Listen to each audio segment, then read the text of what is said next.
Welcome friends, today we are going to discuss a very important topic, that is whether the resumes are losing their relevance in this era of skill-based hiring.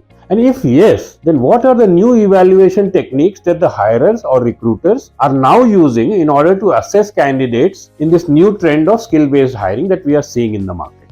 So yes friends, there is clearly a trend, and a lot of global CEOs, especially the tech CEOs like Elon Musk, there's no need even to have a college degree.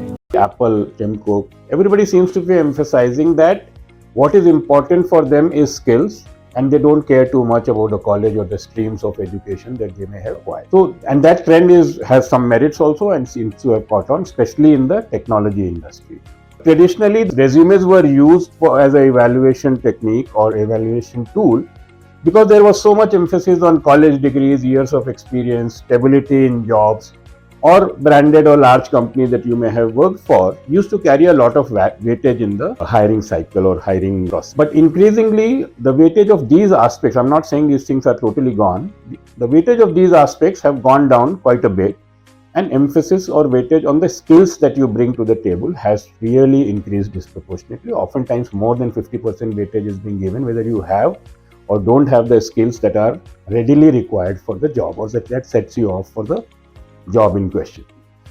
This, coupled with the problem that most of the resumes these days actually look the same because they've been generated using various resume creation portals, which oftentimes use the AI tools, and when you upload the JD and some of your credentials, it generates CVs which oftentimes look very similar and therefore don't act as a differentiator for the candidate. This, coupled with another very important aspect, that for the new age technologies there aren't even enough people in the market, because these technologies have emerged so far that experience cannot be given too much importance, because you will not find experience in the market.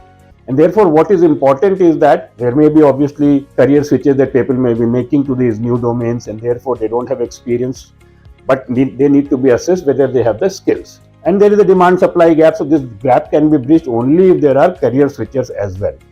In all these scenarios, if you notice, the CV has no value. What is of value is that whether we can judge you whether you have the skills or not, and therefore there have to be new methods of evaluating the skills or competencies rather than the CV. So that is what has led to this trend of de-emphasizing the CV and focusing on other things. So what are the new tools that the recruiters are using for assessing prospective candidates is a very important question to be answered. And according to us, there are three important things which is increasingly being used for assessing a candidate's competency. The first is your digital presence or the online portfolios that you may have to showcase, especially on the social platform where there is a social gratification of the work you have done. And therefore, managing your personal brand online becomes very important. So you should be present on LinkedIn, and if you are a technology person, on GitHub, creative people on Behance and Dribble, and then demonstrate the type of work or projects that you may have worked on.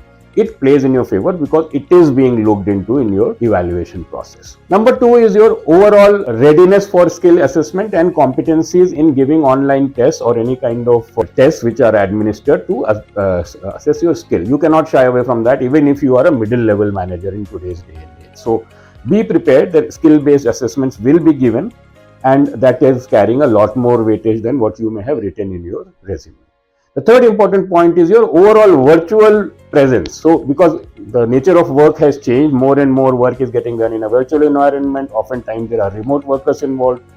Therefore, how well as an executive you are able to make an impact in a virtual meeting is also being discussed. So therefore there is exercises or group discussions in which you are thrown into during the evaluation process, where you are supposed to solve a problem creatively and collaboratively, and your overall ability to create an impact in a virtual environment and create consensus in a virtual environment is assessed. So these are the three new parameters on which candidates are being assessed, and their weightage is much higher than the resumes, because resumes are still required but they are not a differentiator anymore. Besides this, the data shows that the candidates who are hired through these assessment processes tend to do better in the actual job environment than those hired through the resume based shortlisting or hiring. So therefore, you should be ready for these new tools and assessments being used by the recruiters. And to the recruiters, I would like to say that those who have not yet embarked on this journey of using these new tools and not depend on just the resumes, are you ready for the new age hiring? If yes, the Jigya team is there to help. Just visit us on jigya.co.in and drop us a line. We'll connect. Thank you.